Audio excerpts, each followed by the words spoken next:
जय श्री कृष्णा दोस्तों, स्वागत है आपका हमारे चैनल धर्म डायरी में। और आइए आज हम देखिए अपनी गीता के तीसरे अध्याय के पहले श्लोक का अर्थ और तात्पर्य सुनाएंगे। और आइए हम अपनी चलते हैं गीता की तरफ। तो पहले तीसरे अध्याय के पहले श्लोक में अर्जुन ने कहा, हे जनार्दन, हे केशव, यदि आप बुद्धि को सकाम कर्म से श्रेष्ठ समझते हैं तो फिर आप मुझे इस घोर युद्ध में क्यों लगाना चाहते हैं। तात्पर्य: श्री भगवान कृष्ण ने पिछले अध्याय में अपने घनिष्ठ मित्र अर्जुन को संसार के शोक सागर से उबारने के उद्देश्य से आत्मा के स्वरूप का विशद वर्णन किया है और आत्म साक्षात्कार के लिए जिस मार्ग की संस्तुति की है वह है बुद्धि योग या कृष्ण भगवत अमृत। कभी कभी कृष्ण भावना अमृत को भूल से जड़ता समझ लिया जाता है और ऐसी भ्रांत धारणा वाला मनुष्य भगवान कृष्ण के नाम जप द्वारा पूर्णतः कृष्ण भावना भक्ति होने के लिए प्रायः एकांत स्थान में चला जाता है। किंतु कृष्ण भावना अमृत दर्शन में प्रशिक्षित हुए बिना एकांत स्थान में कृष्ण नाम जप करना ठीक नहीं। इससे अबोध जनता से केवल सस्ती प्रशंसा प्राप्त हो सकेगी। अर्जुन को भी कृष्ण भावामृत या बुद्धि योग ऐसा लगा मानो वह सक्रिय जीवन में संन्यास लेकर एकांत स्थान में तपस्या का अभ्यास हो।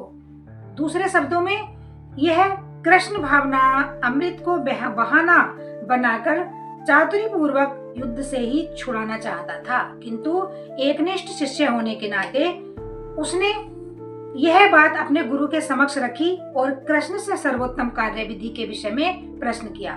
उत्तर में भगवान ने तृतीय अध्याय में कर्म योग अर्थात कृष्ण भावना भक्ति कर्म की विस्तृत व्याख्या की है। दूसरे अध्याय का अर्थ है, आपके व्यव मिश्रित उपदेशों से मेरी बुद्धि मोहित हो गई है, अतः कृपा करके निश्चय पूर्वक मुझे बताएं कि इनमें से मेरे लिए सर्वाधिक श्रेष्ठकर क्या होगा। तात्पर्य: पिछले अध्याय में भगवत गीता के उपकरण के रूप में साख्य योग, बुद्धि योग और द्वारा इंद्रियों निग्रह, निष्काम कर्म योग तथा नव दीक्षित की स्थिति जैसे विभिन्न मार्गों का वर्णन किया गया है, किंतु उसमें तारतम्य नहीं था। कर्म करने तथा समझने के लिए मार्ग की अधिक व्यवस्थित रूपरेखा की आवश्यकता होगी। अतः अर्जुन इन भ्रामक विषयों को स्पष्ट कर लेना चाहता था, जिससे सामान्य मनुष्य बिना किसी भ्रम के उन्हें स्वीकार कर सके। यद्यपि श्री कृष्ण वाक्य चातुरी से अर्जुन को चकराना नहीं चाहते थे, किंतु अर्जुन यह नहीं समझ सका कि कृष्ण भावनात्मक क्या है, जड़ता है या कि सक्रिय सेवा। दूसरे शब्दों में अपने प्रश्न से वह उन समस्त विषयों के लिए जो भगवत गीता के रहस्य को समझना चाहते हैं, कृष्ण भावना अमृत का मार्ग प्रशस्त कर रहा है। तीसरे श्लोक का अर्थ है, श्री भगवान ने कहा कि निष्पाप अर्जुन, मैं पहले ही बता चुका हूं कि आत्म साक्षात्कार का प्रयत्न करने वाले दो प्रकार के पुरुष होते हैं। कुछ इसे ज्ञान योग द्वारा समझने का प्रयत्न करते हैं तो कुछ भक्ति में सेवा के द्वारा। तात्पर्य: द्वितीय अध्याय के 39वें श्लोक में भगवान ने दो प्रकार के पद्धतियों का उल्लेख किया है, साख्य योग तथा कर्म योग या बुद्धि योग। इस श्लोक में उनकी और अधिक स्पष्ट विवेचना की गई है। साख्य योग अथवा आत्मा तथा परमात्मा की प्रकृति का विशेषिक अध्ययन उन लोगों के लिए है जो व्यावहारिक ज्ञान तथा दर्शन द्वारा वस्तुओं का चिंतन एवं मनन करना चाहते हैं। दूसरे प्रकार के लोग कृष्ण भावना अमृत में कार्य करते हैं, जैसा कि द्वितीय अध्याय के 61वें श्लोक में बताया गया है। चौथे श्लोक का अर्थ है, ना तो कर्म से विमुख होकर कोई कर्मफल से छुटकारा पा सकता है और ना केवल संन्यास से सिद्ध प्राप्त की जा सकती है। सिद्धि प्राप्त की जा सकती है। तात्पर्य है भौतिकवादी मनुष्यों के हृदयों को विमल करने के लिए जिन कर्मों का विधान किया गया है उनके द्वारा शुद्ध हुआ मनुष्य ही संन्यास ग्रहण कर सकता है। शुद्धि के बिना अनायास संन्यास ग्रहण करने से सफलता नहीं मिल पाती। ज्ञान योगियों के अनुसार संन्यास ग्रहण करने अथवा सकाम कर्म से विरत होने से ही मनुष्य नारायण के समान हो जाता है, किंतु भगवान कृष्ण इस मत का अनुमोदन नहीं करते। हृदय की शुद्धि के बिना संन्यास सामाजिक व्यवस्था में उत्पात उत्पन्न करता है। दूसरी ओर यदि कोई नियत कर्मों को ना करके भी भगवान की दिव्य सेवा करता है तो वह उस मार्ग में जो कुछ भी उन्नति करता है उसे भगवान स्वीकार कर लेते हैं। चौथे अध्याय का श्लोक अर्थ है कि प्रत्येक व्यक्ति को प्रकृति से अर्जित गुणों के अनुसार विवश होकर कर्म करना पड़ता है, अतः कोई भी एक क्षण भर के लिए भी बिना कर्म किए नहीं रह सकता। भगवान श्री कृष्ण ने छठे श्लोक में कहा है कि कर्म इंद्राणी, पांचों कर्मेंद्रियों को संयम बस में करके जो रहता है, मन से सोचता हुआ इंद्र विषयों को मूर्ख जीव दंभी वह कहलाता है। जो कर्म इंद्रियों को बस में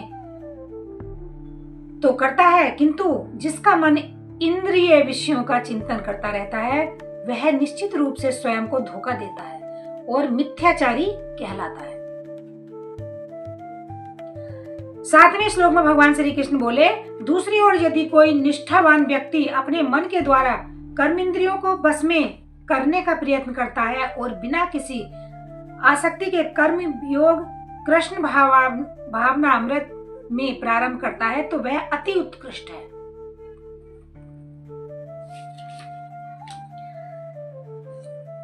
भगवान ने कहा, अपना नियत कर्म करो, क्योंकि कर्म न करने की अपेक्षा कर्म करना श्रेष्ठ है।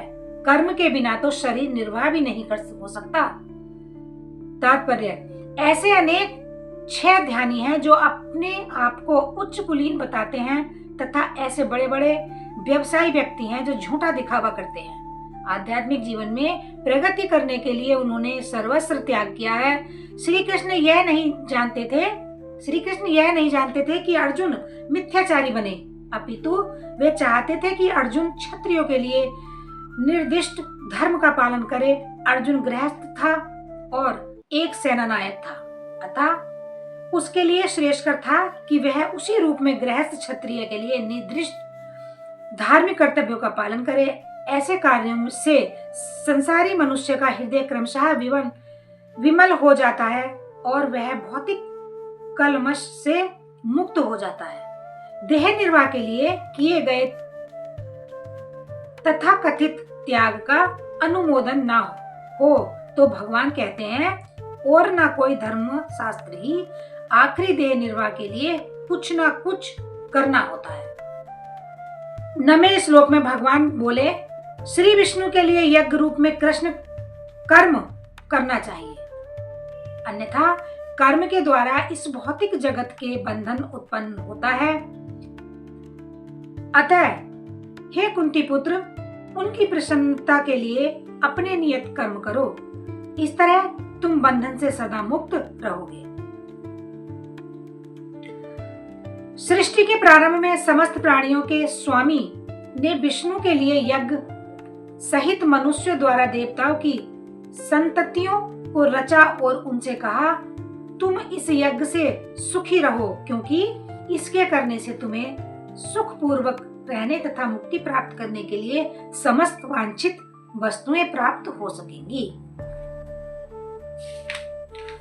तात्पर्य, प्राणियों के स्वामी द्वारा भौतिक सृष्टि की रचना बद्ध जीवी के लिए भगवत धाम वापस जाने का सुअवसर है। इस सृष्टि के सारे जीव प्रकृति द्वारा बंद हैं, क्योंकि उन्होंने श्री भगवान विष्णु या कृष्ण के साथ अपने संबंध को भुला दिया है। जय श्री कृष्ण। देखिए दर्शकों, अगर आपको हमारी ये वीडियो पसंद आई हो तो हमारा चैनल धर्म डायरी को सब्सक्राइब करें और लाइक करें, और मिलते हैं अगली वीडियो के साथ।